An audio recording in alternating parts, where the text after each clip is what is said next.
Alright guys, so I'm not good with videos, but here we go. So first off, come down here. You can either go up and disconnect everything, or you can just pull the fuse for your dome lights, because that's what these are tied into. So pull that fuse out so you don't screw anything up.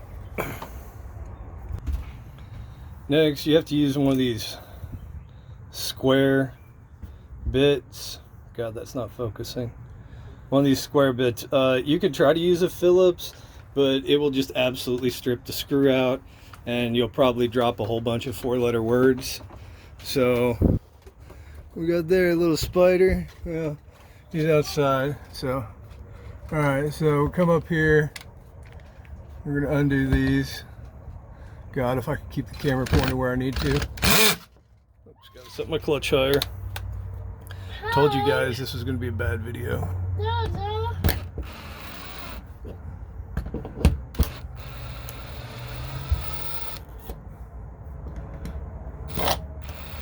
And when you go to replace your screws, just I'd use some that were a little bit longer. Just make sure that you can set them up in here. King, I'm talking, shut up. Up here they've dug out the insulation, so you can just take your screw and set it in here and make sure it doesn't reach the top of the roof. That's all I did. If you want, I guess you could reuse these white screws, but my trim was black, so I used black screws. All right, so give me just a second here, guys. Here's the wires coming in. You can see they've got them in caps up there. What I did, because I'm not planning to reuse these, is I just cut the wire right here on the back of this white receptacle, and then that gives me good wires to work with. Alright, as you guys can see here, I cut off the fixture, and now I'm going to strip those wires down so that I can cap on the wires from the USB receptacle. I didn't need the wires to be as long on the USB receptacle, so I've trimmed some off, and also stripped those wires down. Alright, so here we are. See, these wires are stripped out. Well, apparently I didn't strip that one. Let me do that one again. Okay, there we go. Now we got the wires stripped. Now the interesting part about this is because the way they have this set up, black is hot in here, so your red's actually going to go to the black wire. So let me get these connected real quick. For the record, this is what I'm using, just a 20-year-old pair of wire strippers that I've had that work mediocre, and then these closed-end connectors right here. Oh, I guess I need to go this way. So here's one crimped in. I'm getting ready to crimp the other one in. All right, here we are, wired up. Getting ready to tuck these back up in there and then screw this in. These did not come with screws, so I just found some random screws I had in the garage, and that's what I'm using. These are Phillips head, unlike that square head that the camper originally came with.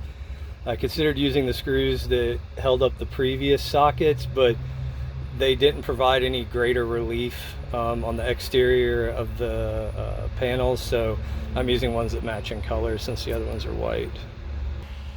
All right, so now the panel's screwed in up there. I was able to use one of the existing holes from the previous fixture to mount, so I only had to drill one more hole. I guess these are just a bit shy of the same dimensions, so these screw holes were a little bit closer. Nonetheless, we got it plugged up here now. I put it so that the flap comes away from the bunk end, since these are primarily going to be for bunk end use. Let's plug up this little fan here. God, if I could keep my camera pointed where it needs to be. There we go.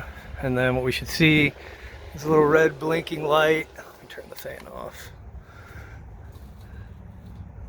Well, we don't see a little red blinking light. That's potentially a problem. With this not working, I started to freak out, and then I was like, oh yeah, you need to put the fuse back if you expect this to work. So let's do that. You can see where it's telling me I need to put in a fuse. Oopsie. Okay. Well, let me get the fuse in there. There we go. excuse the mess, getting ready for the long weekend. And now you can see it is charging. So that's it, folks. I'm doing this on my lunch break. This took maybe 15 minutes. If you have questions, just let me know. I love to tinker with this type of stuff. I hope this helps.